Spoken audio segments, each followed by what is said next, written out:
70,000 لوگ ایسے ہیں جو بغیر حساب جنت میں جائیں، ان کا کوئی حساب نہیں ہوگا۔ اللہ اپنے کرم سے انہیں یوں ہی جنت عطا فرمائے۔ صحابہ نے عرض کی یا رسول اللہ صلی اللہ علیہ وسلم وہ کون ہیں؟ تو آقا کریم نے ارشاد فرمایا کانوا لا یکتوون، یہ وہ لوگ ہیں جو اپنے جسم پہ داغ نہیں لگاتے، مخصوص نشان جسم پہ لگا لیتے ہیں، یہ فلاں بزرگ کی نشانی ہے، یہ فلاں جو ہے وہ شہید کی نشانی ہے۔ اللہ نے جب تمہیں سالم الاعضاء پیدا کیا ہے تو اپنے بدن کو تم کیوں نشانی؟ اس نے ساری نشانیاں لگائی ہیں، اس کی نشانیاں اتنی پکی ہیں کہ اس نشانیوں میں فرق بھی نہیں لگتا نا۔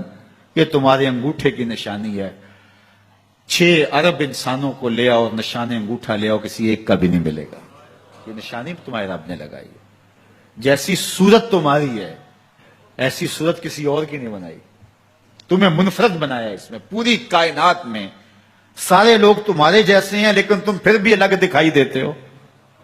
سب کی 2 آنکھیں، سب کا ناک، سب کے ہونٹ، سب کا رنگ ملتا جلتا، لیکن سب کی شکلیں الگ ہیں۔ یہ زید ہے، یہ بکر ہے، یہ عمر ہے، یہ آس ہے، یہ فلاں ہے۔ دوسرے وہ ولا یسترقون، اور وہ رقیہ نہیں کرتے، یہ چھو منتر جادو ٹونا ہر وقت عاملوں کے پاس بھاگے پھرتے ہیں، اور وہ انہیں جو ہے وہ غلط سلط ٹوٹ کے ٹونے بتاتے ہیں اور وہ کرتے رہتے ہیں۔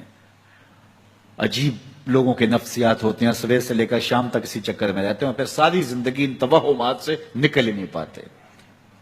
اللہ نے تمہیں پیسے دیے ہیں، نئی گاڑی تم نے خریدی ہے، چھوٹے بچے کا جوتا کیوں باندھ دیا آگے تم نے؟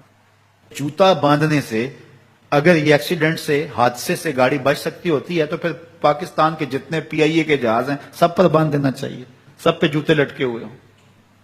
عجیب تم نے فلسفہ تراشا، کسی نے جو ہے وہ کالی رنگ کی پٹی باندھ دی نیچے، اس سے اس کو نظر نہیں لگے گی۔ گھوڑے کے پاؤں کے نیچے جو کھری لگی ہوئی ہوتی ہے، کچھ لوگوں نے اپنے گھروں میں وہ باندھی ہوئی ہوتی ہیں کہ اس سے ہمارے گھر کے اندر کوئی مصیبت نہیں آئے گی، کوئی تکلیف نہیں آئے گی۔ کسی نے ہنڈیا اپنے گھر کے اوپر الٹی رکھی ہوئی ہوتی ہے، یہ ہنڈیا بچا لے گی، اور میاں ہنڈیا کیا بچائے گی تجھے؟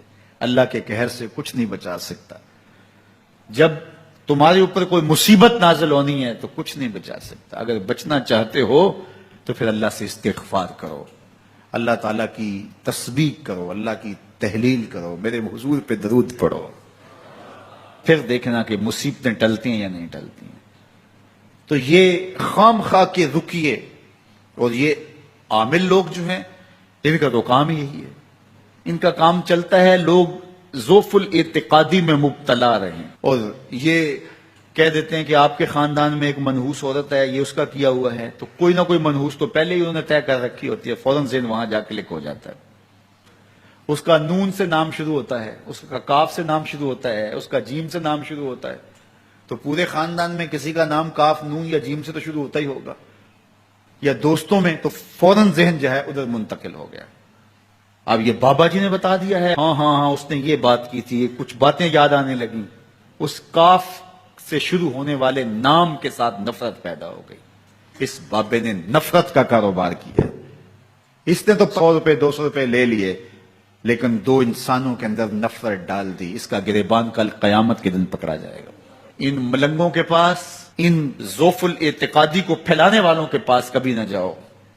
تمہیں مصیبت پڑی ہے، تمہیں لگ رہا ہے کہ شاید میرے اوپر جادو ہے، تو پڑھو نا سورہ بقرہ، جادو جڑ سے اکھڑ جائے گا۔ 40 دن اپنے گھر میں سورہ بقرہ پڑھو، برکت ہوگی۔ کہتے ہیں مولوی صاحب 40 دن تو نہیں پڑھی جا سکتی، 2.5 پارے، ہمیں کوئی تعویذ ہی کر دیں۔ ہم شارٹ کٹ چاہتے ہیں نا، روزانہ صبح 2.5 پارے سورہ بقرہ پڑھے، یہ تو ہم سے نہیں پڑھی جائے گی، تو آپ کوئی تعویذ ہی لکھ دیں۔ کاروبار میں برکت نہیں، میں کہتا ہوں پڑھو نا سورہ واقعہ، 3 رکوع ہیں، برکت ہوگی۔ ہم کہتے ہیں ہمیں تعویذ ملنا چاہیے، بس وہ ہم گلے میں رکھ دیں، بٹوے میں رکھ لیں، پرس میں رکھ لیں، اور ہمارا کام ہو جائے، ہمیں کچھ بھی نہ پڑھنا پڑے، ہمیں وضو تک نہ کرنا پڑے، نماز نہ پڑھنی پڑے، اور برکت ہو جائے۔ ایسے برکت تو نہیں آتی۔ اس لیے چھوڑو ان کی جان، آؤ قرآن مجید پہ آؤ، آؤ سجدوں پہ آؤ، آؤ دعاؤں پہ آؤ۔